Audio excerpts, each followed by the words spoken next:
എല്ലാവർക്കും നമ്മളുടെ മധുര മലയാളം സീരീസിലേക്ക് സ്വാഗതം. കേരള പാഠവലി മലയാളം സ്റ്റാൻഡേർഡ് 6ലെ ഇന്നത്തെ സീരീസാണ് നമ്മൾ സ്റ്റാർട്ട് ചെയ്യുന്നത്. പുതിയൊരു പോർഷനാണ്, 2 ഭാഗങ്ങളായിട്ടായിരിക്കും അപ്ലോഡ് ചെയ്യുന്നത്. 5ാം ക്ലാസ് മുതലുള്ള മധുരം സീരീസ് സ്റ്റാർട്ട് ചെയ്തവർ കാണാത്തവരുണ്ടെങ്കിൽ അത് മുഴുവൻ കാണുക. പ്ലേലിസ്റ്റ് ചെയ്തിട്ടിട്ടുണ്ട്. തീർച്ചയായിട്ടും നിങ്ങൾക്ക് 100% ഗ്യാരണ്ടീഡ് ആയിട്ടുള്ള ക്ലാസ്സുകളാണ്. തീർച്ചയായിട്ടും നമ്മളുടെ ക്ലാസ്സുകൾ കണ്ടു കഴിഞ്ഞാൽ നിങ്ങൾക്ക് വരുന്ന മത്സര പരീക്ഷകളിൽ ഉയർന്ന ഒരു സ്കോർ മലയാള വിഭാഗത്തിൽ നിന്നും നിങ്ങൾക്ക് തീർച്ചയായും കിട്ടുമെന്ന് ഞാൻ ഉറപ്പ് നൽകുന്നു. അപ്പോൾ നമുക്ക് നമ്മുടെ ക്ലാസ്സുകൾ ആരംഭിക്കാം. ഈ പാഠഭാഗത്തിൽ കേരള പാഠവലിൽ നമുക്ക് പഠിക്കാനുള്ളത് പ്രധാനപ്പെട്ട എഴുത്തുകാർ, അവരുടെ കൃതികൾ, ദെൻ വരികളും എഴുത്തുകാരും, പിന്നെ പ്രധാനപ്പെട്ട വ്യക്തിത്വങ്ങളെ കുറിച്ച് പഠിക്കാനുണ്ട്, പിന്നെ കലകളുമായിട്ട് ബന്ധപ്പെട്ട് പഠിക്കാനുണ്ട്. ഇന്ന് നമ്മൾ പഠിക്കുന്നത് കല പഠിക്കുന്നുണ്ട്. പദപരിചയം നാളെയാണ് പഠിക്കുന്നത്. നെക്സ്റ്റ് ക്ലാസ്സിൽ ഇതിൽ കൃതികളും കർത്താക്കളെയാണ് നമ്മൾ പരിചയപ്പെടുന്നത്. ആദ്യം തന്നെ നമുക്കറിയാം, ടെക്സ്റ്റ് ബുക്കിൽ സാഹിത്യമഞ്ജരി 1ാം ഭാഗത്തിൽ നിന്ന് കൊടുത്തിരിക്കുന്ന ഒരു ചാപ്റ്ററാണ്. അതിൽ വള്ളത്തോൾ നാരായണ മേനോന്റേതാണ് സാഹിത്യമഞ്ജരി എന്ന് ഓർത്തു വെക്കണം. ഇനി നമുക്കറിയാം, ഓടയിൽ നിന്ന് പലവട്ടം PSC ചോദിച്ചു കാണുന്നൊരു ഏരിയയാണ്. ഓടയിൽ നിന്ന് P കേശവദേവന്റേതാണ്. ഇതില് കേന്ദ്ര കഥാപാത്രമായിട്ട് വരുന്ന 2 വ്യക്തികളാണ് പപ്പുവും ലക്ഷ്മിയും. ഇത് പ്രീവിയസ് ക്വസ്റ്റ്യൻ ആണ്. പപ്പു ആണ് ചോദിച്ചു കാണാറുള്ളത് കൂടുതൽ. P കേശവദേവന്റെ ഏതാണ്? ഓടയിൽ നിന്ന്. ഇനി കുഞ്ചൻ നമ്പ്യാരുടേതാണ് സഭാപ്രവേശം തുള്ളൽ. പ്ലാവിലെ തൊപ്പികൾ G ശങ്കരപിള്ളയുടേതാണ്. G ശങ്കരപിള്ള. അടുത്തത്, നമ്മൾക്ക് ദിവസവും അക്കാഡമിയിൽ നടക്കുന്ന സൗജന്യ ക്ലാസ്സിൽ ജോയിൻ ചെയ്യാൻ ആഗ്രഹിക്കുന്നവർ താഴെ കാണുന്ന ഡിസ്ക്രിപ്ഷൻ ബോക്സിൽ അല്ലെങ്കിൽ കമന്റ് ബോക്സിൽ കൊടുത്തിരിക്കുന്ന ഗ്രൂപ്പ് വഴി ഗ്രൂപ്പിൽ ജോയിൻ ചെയ്യാൻ പ്രത്യേകം ശ്രദ്ധിക്കുക. അക്കാഡമിയിൽ നിങ്ങൾക്ക് പ്ലസ് സബ്സ്ക്രിപ്ഷൻ എടുത്തു കഴിഞ്ഞാൽ ഇപ്പോൾ ധാരാളമായിട്ടുള്ള +2 ലെവലിലും 10th വേണ്ടിയിട്ടുള്ള ബാച്ച് കോഴ്സുകൾ റണ്ണിംഗ് ആണ്. ഇഷ്ടമുള്ള അധ്യാപകരിൽ നിന്ന് complete exam preparation, regular doubt clearing sessions, complete syllabus, free test series, mock ടെസ്റ്റുകളെല്ലാം സബ്സ്ക്രിപ്ഷൻ എടുത്താൽ ലഭിക്കുന്നതാണ്. സബ്സ്ക്രിപ്ഷൻ എടുത്ത ഉദ്യോഗാർത്ഥികൾ ഷാഫി ഐ എന്ന റെഫറൽ കോഡ് യൂസ് ചെയ്ത് 10% ഫീസ് ഡിസ്കൗണ്ട് ലഭിക്കുന്നതാണ്. അപ്പോൾ നമുക്ക് ക്ലാസ്സിലേക്ക് തിരിച്ചു വരാം. അടുത്തത്, വിടരേണ്ട പൂമൊട്ടുകൾ ഡോക്ടർ APJ അബ്ദുൽ കലാമിൻ്റെതാണ്. AP കുഞ്ഞാമു ആണ് വിവർത്തനം ചെയ്തിരിക്കുന്നത്. അടുത്തത്, കാപ്പിരികളുടെ നാട്ടിൽ. പ്രീവിയസ് ക്വസ്റ്റ്യൻ ആണ്. കാപ്പിരികളുടെ നാട്ടിൽ ആരുടേതാണ്? SK പൊറ്റക്കാടിൻ്റെതാണ്. SK പൊറ്റക്കാടിൻ്റെയാണ് കാപ്പിരികളുടെ നാട്ടിൽ. അടുത്തത്, പുഴകൾ ദേവതകൾ. NP മുഹമ്മദിൻ്റെതാണ് പുഴകൾ ദേവതകൾ. ഇനി അടുത്ത് നമുക്ക് ടെക്സ്റ്റ് ബുക്കിൽ കൊടുത്തിരിക്കുന്ന വരികളും അതിന്റെ കർത്താക്കളെയും നമുക്ക് പരിചയപ്പെടാം. ആദ്യം നമ്മൾ കല്യാണ സൗഗന്ധികം, കുഞ്ചൻ നമ്പ്യാരുടെ കല്യാണ സൗഗന്ധികത്തിലെ 2 വരികളാണ് കൊടുത്തിരിക്കുന്നത്. പാഞ്ചാലിക്ക് കല്യാണ സൗഗന്ധികം പറിക്കാൻ വേണ്ടി പോകുന്ന സമയത്ത് ഹനുമാൻ മുൻപിൽ വന്ന് കിടക്കുകയും വഴിക്ക് തടസ്സമുണ്ടാക്കാതെ മാറാൻ ദേഷ്യപ്പെട്ട് പറയുകയും നിയമസേനം പറയുന്നതും പറ്റാതെ പോവുകയും ചെയ്യുന്ന ഒരു കഥയാണ് ഇതിൽ പരാമർശിച്ചിരിക്കുന്നത്. അപ്പൊ നമുക്ക് നോക്കാം. നോക്കടാ നമ്മുടെ മാർഗെ കിടക്കുന്ന മർക്കടാ നീയങ്ങു മാറിക്കിടക്കട ഷടാ. അപ്പൊ അത് ഭീമസേനം പറയുന്നതാണ്. അത് ആളറിയാതെ മാറി പറയുന്ന ഒരു കഥയാണ് അതിനകത്ത് വരുന്നത്. അപ്പൊ കല്യാണ സൗഗന്ധികം ആരുടേതാണ്? കുഞ്ചൻ നമ്പ്യാരുടേതാണെന്ന് ഓർത്തു വെക്കണം. ഇനി, അന്യജീവനവതകി സ്വജീവിതം ധന്യമാക്കുമൽമലെ വിവേകികൾ. കുമാരനാശാന്റെ നളിനി. പ്രീവിയസ് ക്വസ്റ്റ്യൻ ആണ്. നളിനി ആരുടേതാണ്? കുമാരനാശാന്റേതാണ് കേട്ടോ. ഇത് പലവട്ടം ചോദിച്ചു കാണുന്നതാണ്. അപ്പൊ നളിനി ആരുടേതാണെന്ന് ചോദിച്ചു കഴിഞ്ഞാൽ കുമാരനാശാന്റേതാണെന്ന് ഓർത്തു വെക്കണം. അടുത്തത്, മഞ്ഞുതുള്ളി. ഈ കവിത ആരുടേതാണ്? ഉള്ളൂർ S പരമേശ്വരയ്യരുടേതാണ്. ഉള്ളൂരിൻ്റെതാണ് മഞ്ഞുതുള്ളി. പോകല്ലേ പോകല്ലേ ഞങ്ങളെയൊക്കെ വിട്ടു നാഗത്തേക്കൻ മഞ്ഞുതുള്ളികളെ. നമ്മളുടെ ഒരു സഹോദരി തമ്മിലൊരു ബന്ധമാണ് ഈ കവിതയിൽ പറയുന്നത്. ഇനി അടുത്തത്, ഭാരതപ്പുഴ ആരുടേതാണ്? വള്ളത്തോളിൻ്റെതാണ് ഭാരതപ്പുഴ എന്നുള്ളത്. ഇനി അടുത്ത് നമ്മൾ പറയാൻ പോകുന്നത് കെട്ട് കല്യാണം. ഇത് ഞാൻ എടുക്കാനുള്ള കാരണം, നമ്മൾ കേരള PSCക്കാണ് പഠിക്കുന്നത്. അപ്പൊ ഇവിടെ ജനറൽ നോളജും അല്ലെങ്കിൽ PSC ചോദിച്ചു കാണുന്ന ക്വസ്റ്റ്യൻസ് കാണുമ്പോൾ ഞാൻ അതിവിടെ എക്സ്പ്ലെയിൻ ചെയ്യുന്നുണ്ട്. അപ്പൊ ഇതൊരു ചോദ്യമാണ്. കെട്ട് കല്യാണം നിർത്തലാക്കിയ വ്യക്തി ആരാണ്? ശ്രീനാരായണ ഗുരുവാണ് കേട്ടോ. അപ്പൊ എന്താണ് കെട്ട് കല്യാണം എന്ന് വെച്ച് കഴിഞ്ഞാല്, പണ്ട് കാലത്ത് നമ്മളുടെ കേരളത്തിലെ ഹിന്ദുക്കൾക്കിടയിൽ നിലനിന്നിരുന്ന ഒരു ആചാരമായിരുന്നു. അതായത് 12 വയസ്സിന് താഴെ ആ കുട്ടിക്ക് താലികെട്ട് കല്യാണം നടത്തിയില്ലെങ്കിൽ വളരെ മോശമായിട്ട് കാണപ്പെടുന്ന ഒരു സമ്പ്രദായമായിരുന്നു നമ്മുടെ കേരളത്തിൽ പണ്ട് ഉണ്ടായിരുന്നത്. അപ്പൊ ഇതെന്ന് പറഞ്ഞു കഴിഞ്ഞാൽ ഭയങ്കരമായ ചടങ്ങാണ്. മാത്രമല്ല ഒരുപാട് ചെലവും ഉള്ള ഒരു പരിപാടിയായിരുന്നു. അപ്പം മുഹൂർത്ത ദിവസം എന്താ ചെയ്യുന്നത് വെച്ച് കഴിഞ്ഞാൽ കുടുംബത്തിലെ കൊച്ചു കുട്ടികൾ മുതൽ 12 വയസ്സ് വരെയുള്ള എല്ലാ പെൺകുട്ടികളെയും ഇങ്ങനെ അണിയിച്ചൊരുക്കി പന്തലിൽ ഇങ്ങനെ നിരത്തിയിരിക്കും. എന്നിട്ട് ആർഭാടത്തോടെ മണവാളൻ അവരെ വന്ന് താലി കിട്ടും. മിന്നിട്ട് കഴിഞ്ഞ് കഴിഞ്ഞാൽ മണവാളന്മാർക്ക് 4 ദിവസം അവിടെ സദ്യ ഉണ്ടാവും. അവിടെ താമസിച്ചിട്ട് കെട്ടിയ പെണ്ണിന്റെ മേലായിരിക്കും യാതൊരു അധികാരമൊന്നും ഉണ്ടാവില്ല. 4ാമത്തെ ദിവസം അവര് നീരാട്ട് കഴിഞ്ഞ് മന്ത്രം കൂടി തിരികെ കൊടുത്തിട്ട് മണവാളൻ തിരികെ പോയിക്കൊള്ളും. ഇതായിരുന്നു കെട്ടുകല്യാണം. അപ്പൊ ഈ കെട്ടുകല്യാണം നിർത്തലാക്കിയ വ്യക്തി ആരാണ്? നമ്മളുടെ ശ്രീനാരായണ ഗുരുവാണ് കേട്ടോ. അപ്പൊ അദ്ദേഹത്തെ കുറിച്ച് നമുക്ക് ടെക്സ്റ്റ് ബുക്കിൽ കൊടുത്തിട്ടുണ്ട്. നല്ലൊരു ചെറിയ പോർഷനാണ് ഇവിടെ നിങ്ങൾക്ക് ഞാൻ എടുത്തു തന്നിരിക്കുന്നത്. ഇനി അടുത്തത് നോക്കിക്കേ. പൊരുതുക വിജയത്തിൻ മുഖത്ത് നോക്കി നിൽക്കാതെ, പാരുതുക പിൻവാങ്ങട്ടെ ഭയാശങ്കകൾ. പി കുഞ്ഞിരാമൻ നായരുടെ പടക്കളത്തിൽ ആരുടേതാണ്? പി കുഞ്ഞിരാമൻ നായർ. ഇത് പ്രീവിയസ് ആണ്, എല്ലാവർക്കും അറിയാം. ഗീതാഞ്ജലി ആരുടേതാണ്? ടാഗോറിൻ്റെതാണ്, രവീന്ദ്രനാഥ് ടാഗോറിൻ്റെതാണ്. ചണ്ടാല ഭിക്ഷുകി പ്രീവിയസ് ആണ്, കുമാരനാശാൻ. ചണ്ടാല ഭിക്ഷുകി, നളിനി, ഇതൊക്കെ എപ്പോഴും PSC ചോദിക്കുന്നതാണ്. കുമാരനാശാൻ, വീണപൂവ് അല്ലെ, എപ്പോഴും ചോദിക്കാറുള്ളതാണ്. ശരി, ഇനി അടുത്ത് നമ്മൾ തിരനോട്ടം എന്ന് പറഞ്ഞ ഒരു ചെറിയൊരു പോർഷനാണ്. അതായത് മോഹൻലാലിന്റെ ആദ്യത്തെ ഫിലിമാണ് തിരനോട്ടം. ഹൃദയത്തിന്റെ കയ്യൊപ്പ്, മോഹൻലാലിന്റെ ചെറിയൊരു കുറിപ്പാണ് ഇവിടെ കൊടുത്തിരിക്കുന്നത്.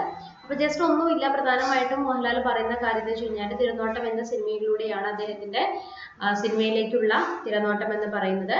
1978 അദ്ദേഹം ഇങ്ങോട്ടേക്ക് വരുന്നു.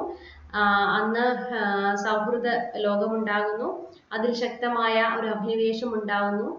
അപ്പൊ അങ്ങനെ അദ്ദേഹത്തെ കുറിച്ച് ജസ്റ്റ് പറഞ്ഞിട്ടേ ഉള്ളൂ. അദ്ദേഹത്തിന്റെ ചെറിയൊരു ഇതാണ് ഹൃദയത്തിന്റെ കയ്യൊപ്പോട് കൊടുത്തിട്ടുണ്ടെന്നുള്ളൂ. അപ്പൊ അദ്ദേഹത്തിന്റെ ആദ്യ ചലച്ചിത്രമാണ് തിരനോട്ടം. ഓക്കെ, അടുത്ത് നമ്മൾ പറയാൻ പോകുന്നത് പടയണി. ഇത് എഴുതി വെക്കുക, വളരെ പ്രധാനപ്പെട്ട ഒരു കലാരൂപമാണ്. PSCയിലെ ചോദ്യങ്ങൾ നമുക്ക് സെപ്പറേറ്റ് ആയിട്ട് സിലബസിൽ കൊടുത്തിട്ടുണ്ട്. കേരളത്തിലെ കലകൾ എന്ന് പറഞ്ഞ് സിലബസിൽ ചോദിച്ചിട്ടുണ്ട്. ചോദ്യങ്ങൾ വരുന്നൊരു ഭാഗമാണ്. അപ്പൊ ഇതിനകത്ത് പറയുന്നത് നമ്മളുടെ കേരളത്തില് ദീർഘകാല ചരിത്രമുള്ള പല സമൂഹങ്ങളിൽ പല തരങ്ങളിലുള്ള ആചാരങ്ങൾ ഉണ്ടാകും. ഓക്കെ, അപ്പൊ ഒരു കാലത്ത് ക്ഷേത്രങ്ങള്, കാവുകള്, കളരികള് ഇവയൊക്കെ കേന്ദ്രമാക്കി അന്ന് മുതൽ അരങ്ങുവരെയുള്ളവരുടെ കാര്യവിചാരം നടന്നിരുന്നു. ഇവയിൽ നാടക സ്വഭാവമുള്ള ഒരു പിടി അനുഷ്ഠാന കലകളുണ്ട്. ഏതൊക്കെയാണ് അനുഷ്ഠാന കലകളിൽ പ്രധാനമായിട്ടുള്ളത്? മുടിയേറ്റ്, തെയ്യം, പടയണി, തിറ, ഇതൊക്കെ പ്രധാനമായിട്ടുള്ള ചിലതാണ്.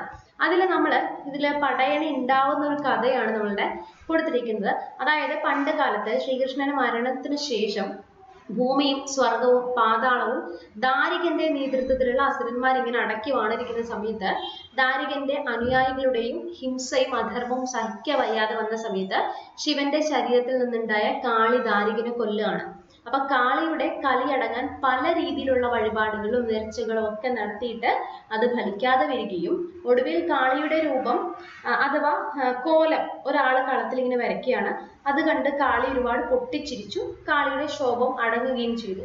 ഈ വിശ്വാസത്തിലാണ് ദേവീക്ഷേത്രങ്ങളിൽ നടക്കുന്ന വഴിപാട് ആയ അനുഷ്ഠാന നാടകമാണ് പടയണി എന്ന് പറയുന്നത്. ഒരു അനുഷ്ഠാന നാടകമാണ്.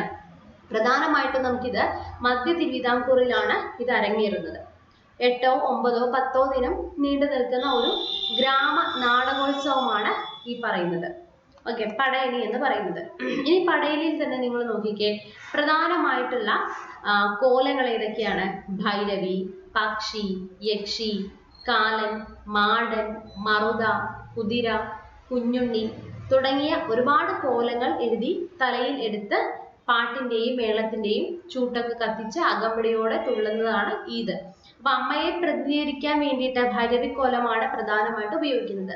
കലാപരമായ ഭംഗി കൂടുതലുള്ളത് കാലൻ എന്ന കോലത്തിനാണ് കേട്ടോ. ഇനി നമ്മൾ പറയുമ്പം പല പ്രകൃതിദത്തമായിട്ടുള്ള നിറങ്ങളൊക്കെ ഇങ്ങനെ ചാലിച്ച് പച്ചപ്പാളയുടെ അകത്ത് ഓരോന്നിന്റെയും രൂപങ്ങൾ ഇങ്ങനെ വരയ്ക്കുന്നു.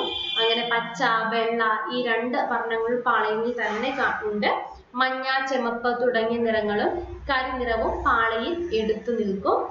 തോരണമായി കരുത്തോല ഉപയോഗിക്കും. തലയിലെടുത്ത് പൊക്കാൻ പറ്റാത്ത വലിയ കോലങ്ങളും ഉണ്ടാകും. ഏറ്റവും വലുത് 1000 പാളക്കോലമാണ്. കോലങ്ങളുടെ പേരാണ് 1000 പാളക്കോലം. ആരാധനാമൂർത്തികൾക്കൊപ്പം പരദേശി പട്ട്, അന്തോണി എന്ന വള്ളക്കാരൻ, അപ്പൂപ്പൻ, അമ്മൂമ്മ, അറബിക് തിരക്കോലം എന്നിവയും കാണാനായിട്ട് സാധിക്കും. കക്കാരിശി നാടകത്തിലെ പോലെ തമാശ ഉൾക്കൊള്ളുന്നവരാണ് പരദേശി, അപ്പൂപ്പനും അമ്മൂമ്മയും. പാളയിൽ എഴുതിയ കോലങ്ങൾക്ക് വശ്യഭംഗി കൂടുതലാണ്. തപ്പ്, ചെണ്ട എന്നീ വാദ്യങ്ങളാണ് പ്രധാനമായിട്ട് ഉപയോഗിക്കുന്നത്. നോക്കിക്കോണേ, തപ്പ് നമുക്ക് ചിലപ്പോൾ ചോദിക്കാം പടയണിയിൽ ഉപയോഗിക്കുന്ന പ്രധാനമായിട്ടുള്ള വാദ്യങ്ങൾ ഏതാണെന്ന് ചോദിക്കാം. അല്ലെങ്കിൽ താഴെ പറയുന്നെങ്കിൽ പടയണിയിൽ ഉപയോഗിക്കുന്ന പ്രധാന വാദ്യങ്ങൾ ഏതാണെന്ന് ചോദിച്ചു കഴിഞ്ഞാൽ ഏതാണ്? തപ്പ്, ചെണ്ട ഒക്കെയാണ്. ഓക്കെ, ഇനി ഓരോ കോലവും ചിട്ടപ്പടിയുള്ള താളത്തിൽ തുള്ളുന്നതിന് തപ്പ് കൊട്ടുകയും പിൻപാട്ടുകൾ ഓരോന്നിനും പറ്റിയ പാട്ടുകൾ പാടുകയും ചെയ്യുന്നു. കളത്തിൽ തുള്ളുന്നതിനോടൊപ്പം കോലങ്ങൾ വീട് തോറും എഴുന്നള്ളുകയും ചെല്ലും. ഹൈന്ദവാചാരത്തിൽ അന്തോണി എന്ന ക്രിസ്ത്യനും മുസ്ലിം വഴിയുള്ള അറബിക് കുതിരയും അന്ന് മറുനാടനായി കരുതിയിരുന്ന തമിഴ് ബ്രാഹ്മണനും എല്ലാം ഉൾപ്പെടുന്നത് അന്നത്തെ സമുദായത്തിന്റെ സൗഹൃദത്തിന്റെ തെളിവാണ്. അപ്പൊ പടയണിയുമായി ബന്ധപ്പെട്ട ഒരുപാട് പോയിന്റുകൾ നമുക്ക് കിട്ടിയിട്ടുണ്ട്. നിങ്ങളിത് എഴുതി വെക്കാം, നോട്ട് ചെയ്ത് വെക്കാം. ഇനി ഒപ്പം തന്നെ നോക്കിക്കേ, പ്രധാനമായിട്ടും ഇന്നും പടയണി ഉള്ളത് ഓതറ, നോക്കിക്കോണേ, ഓതറ, കടമ്മനിട്ട, എഴുമറ്റൂർ, ചെങ്ങന്നൂർ ഈ സ്ഥലങ്ങളിലാണ് പ്രധാനമായിട്ടും ഇന്നും പടയണി ഉള്ളത്. ഓക്കെ, അപ്പൊ മണ്ണും മനുഷ്യരും ദൈവങ്ങളും ഇടകലർന്ന അനവധി ദിനങ്ങൾ കൊണ്ട് കളിച്ചു തീരുന്ന ഒരു നാടോടി നാടകമാണ് പടയണി എന്ന് പറയുന്നത്. ഓക്കെ, ഇതിനെ കോലം വരയ്ക്കുന്നതിനും തുള്ളുന്നതിനും പ്രത്യേകം അങ്ങനെ ജാതിപ്പോയമൊന്നുമില്ല. ഇതുപോലെ തന്നെയുള്ളതാണ് ദൈവത്ത, തെയ്യം, മുടിയേറ്റ്, പേച്ച്, കാളിയാട്ട്, ഇങ്ങനെ പല പേരിൽ അടങ്ങിയിരുന്ന മുടിയേറ്റും അനുഷ്ഠാന നാടകങ്ങളാണ്. അപ്പൊ മുടിയേറ്റ് പല പേരുകളാണ്, ദൈവത്താറ്, തെയ്യം, പിന്നെ നമ്മൾ പറഞ്ഞ പോലെ മുടിയേറ്റ്. ഇതില് നമ്മുടെ മുടിയേറ്റിന്റെ പല പേരാണ് പേച്ച്, കളിയാട്ട് എന്നിങ്ങനെ പല പേരുകളിൽ അരങ്ങേറുന്ന മുടിയേറ്റ്. കക്കാരിശി നാടോടി ഡാൻസ് ഇല്ലേ, അത് അമ്പലത്തിൽ വേണമെന്ന നിർബന്ധമില്ല. ലോക പ്രശസ്ത നാടക പ്രവർത്തകരായ ഗ്രോട്ടോസ്കി, ബാർബ, പീറ്റർ ബ്രൂക്ക് എന്നിവരുടെ ശ്രദ്ധയിൽ ഇവ പെട്ടിട്ടുണ്ട്. അപ്പം ഇത്രയാണ് നമുക്ക് പടയണിയെ കുറിച്ച് പറയുന്നത്. ഇനി അടുത്ത് നമ്മൾ വേറെ ഒരു കലാരൂപത്തെ കുറിച്ച് കൂടി പറയുന്നുണ്ട്. കണിയാർ കളി എന്ന് പറയുന്ന ഒരു നൃത്തരൂപത്തെ കുറിച്ച് കൂടി പറയുന്നുണ്ട്. ഇതൊരു കാർഷിക അനുഷ്ഠാന നൃത്തമാണ്. കണ്ണിയാർ കളി അല്ലെങ്കിൽ കണ്ണിയാറ് കളി കേട്ടോ, അങ്ങനെ നമ്മൾ എന്തുണ്ട് ഈ പേരുകൾ ഇതിനെ പറയുന്നുണ്ട്. ഇത് ചോദിക്കുക, ഇത് പ്രീവിയസ് ക്വസ്റ്റ്യൻ ആണ് കേട്ടോ. പാലക്കാട് ജില്ലയിലെ ആണ് പ്രധാനമായിട്ടും.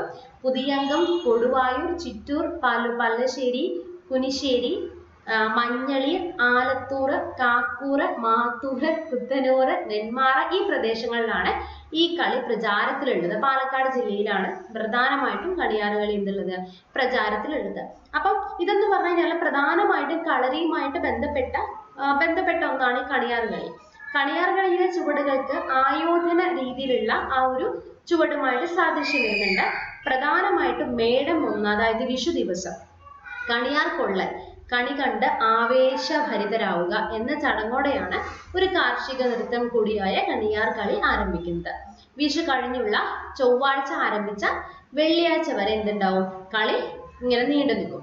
കണിയാർ കളിയിലെ സംഘടിപ്പിച്ചുകൊണ്ട് വിത്തിടൽ ആരംഭിക്കുന്നു. വട്ടക്കളി, പൊറാട്ട് എന്നിങ്ങനെ 2 വിഭാഗങ്ങളായിട്ടാണ് കണിയാർ കളി കളിക്കുന്നത്. 3 ദിവസങ്ങളായി അമ്പലത്തിലധികം പോറാട്ട് നാടകങ്ങൾ അവതരിപ്പിക്കാറുണ്ട്. ഇവയിൽ പ്രധാനപ്പെട്ട തെലുങ്ക് ചെട്ടി, മാലമക്കളി, മാപ്പിള പൊറാട്ട്, കുറവൻ പൊറാട്ട് എന്നിവയുമാണ്. അപ്പം കണിയാർ കളി പാലക്കാട് ജില്ലയിലാണ്. ഇത് പ്രീവിയസ് ക്വസ്റ്റ്യൻ ആണ്. പ്രധാനമായിട്ടുള്ള പോയിന്റുകളൊന്ന് നോട്ട് ചെയ്ത് വെക്കുക. ഇതുപോലെ കംപ്ലീറ്റ് ആയിട്ടുള്ള സീരീസ് നമ്മൾ ചെയ്യുന്നതാണ്. ഇത് നിങ്ങളുടെ കൂട്ടുകാർക്ക് കൂടി ഷെയർ ചെയ്യുക. അപ്പോൾ ഇതുപോലുള്ള ക്ലാസ്സുകളായിട്ട് ഞാൻ വീണ്ടും വരുന്നതായിരിക്കും. Thank you so much.